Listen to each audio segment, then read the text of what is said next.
I bought a piece of heaven. Then she tried to tax my freedom. Let me be clear, I didn't buy the lake, but I did buy the land it sits on. My name is Jacob Reed.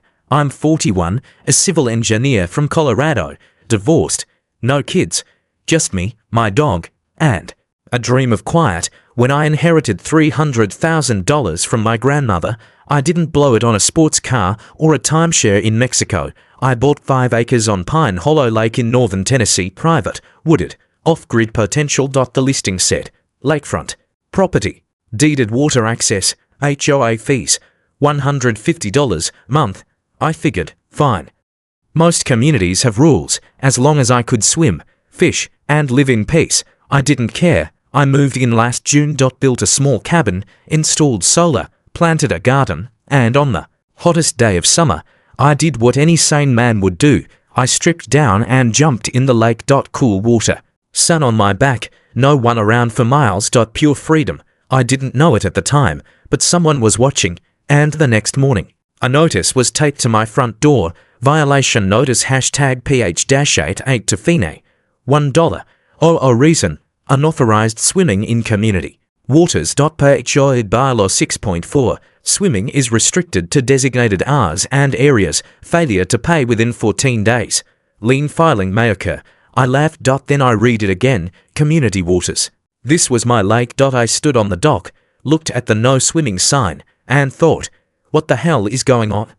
Chapter 1. The HOA president, who forgot who owns the land. Her name was Diane Caldwell, HOA president of Pine Hollow Estates, Platinum. Blonde hair, always in yoga pants and a designer sun hat. She ran the community like a dictator. Fines for grass taller than 3 inches, $200 for parking a guest car in the wrong spot, $500 for excessive bird feeders. Yes, really, and now she was fining me $1,000 for swimming in my own lake. I called the county office. Mr. Reid, the clerk said, you do own the lakebed and shoreline, but the HOA has an easement for recreational use and maintenance access.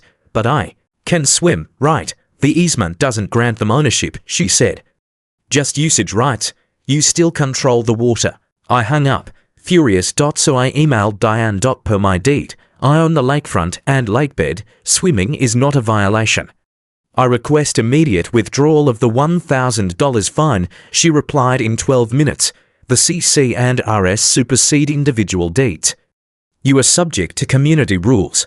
The fine stands.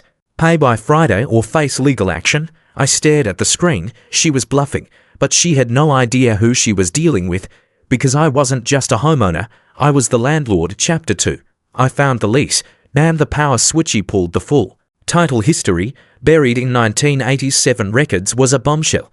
My great-uncle, Frank Holloway, had purchased 200 acres around Pine Hollow Lake. In 1990, he formed Holloway Land Holdings, LLC. Then, in 2003, a developer built the Pine Hollow Estates subdivision, but they didn't buy the land, they leased it from Holloway Land Holdings, LLC, 99-year lease, $1 per year, and the lessor still Holloway Land Holdings, which, after my great-uncle's death, passed to his only living heir.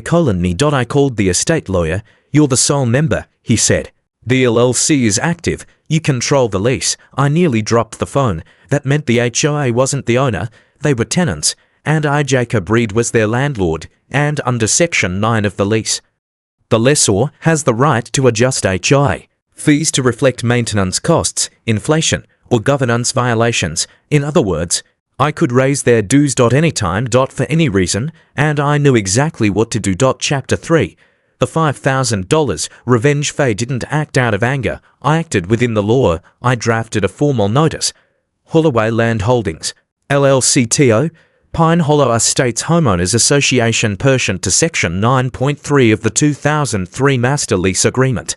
The annual HOA fee is hereby adjusted for Unit Number 7 Diane Caldwell in the amount of $5,000, effective immediately. Reason: repeated abuse of authority, unlawful fines, and harassment of a property owner exercising lawful rights. Payment due within 30 days. Failure to pay may result in eviction from leased property. Signed, Jacob Reed, Managing Member, Holloway Land Holdings, LLC. I printed it, Drove to the community office. Hand delivered it. Then posted it on the HOA bulletin board. And on Facebook. And YouTube. The title: HOA fined me $1,000 for swimming, so I raised their president's fees by $5,000. It went viral in 48 hours. Chapter 4. The backlash was instant. Residents lost it. For years, Diane had ruled with an iron fist. Now, her own landlord had slapped her with a $5,000 penalty. They loved it. Comments flooded in. She had it coming. Can you raise mine too? This is the best thing I've seen all year. But Diane. She showed up at my door the next day. Red-faced, shaking. You can't do this, she screamed. I just did, I said, and I cited the lease. You can read it yourself. You're abusing power. No, I said you were. I'm just using the same tools you use, just legally. She turned to leave. Then stopped. You'll regret this, I smiled. I already don't. Chapter 5. The audit that broke her $5,000 fee wasn't the end. It was the spark. Residents demanded answers. They filed a petition for a financial audit. The state regulator got involved, and what they found: embezzlement, fraud, corruption. Diane had diverted $187,000 in HOA funds to her personal accounts over 7 years.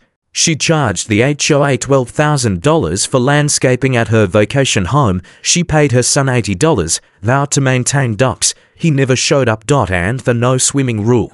It didn't exist in the official bylaws. It was her policy. Made up, enforced with fines, including my $1,000 swimming penalty, which was completely illegal. Chapter 6. The fall of Diane Caldwell. HOA board held an emergency vote. Diane was removed by 22-1. The state filed criminal charges. She pleaded guilty to felony embezzlement and falsifying financial records. 2 years probation, $187,000 in restitution, and a lifetime ban from any HOA leadership. The $5,000 fee. I donated it to the community pool repair fund, but I didn't cancel it because it stayed on the books. A permanent reminder, a warning. Chapter 7. A new community rise today. Pine Hollow Estates is different. The HOA still exists, but it's democratic, elected board, transparent budget. No fines without review, and the lake open to all. No restrictions. No designated hours, just water, sun, and freedom. I still swim every morning. Max, my German Shepherd, jumps in after me. And sometimes I look toward Diane's old house. She sold it, moved to Florida. Good riddance. This is why I started HOA Story Speckos. This isn't just about swimming. It's about power, about people who hide behind bylaws to control others, about fines that aren't about rules. They're about fear. And about the moment when the little guy finds the real rules, the legal ones. And flips the script. I didn't break the law, I used it. And so, can you? My name is Jacob Reed. This is my land. This is my lake. And no HOA Karen is going to fine me for living in it. Call to action. Subscribe to HOA Stories. Real homeowners. Real revenge. Real justice. Comment: I've been fined. If your HOA crossed the line, DM us your deed. We'll help you check if you're the real owner. Share this story, because the next Diane Caldwell is out there, and someone needs to stop her. HOA Stories, where the landlord always wins. This is my story, and it's not over yet.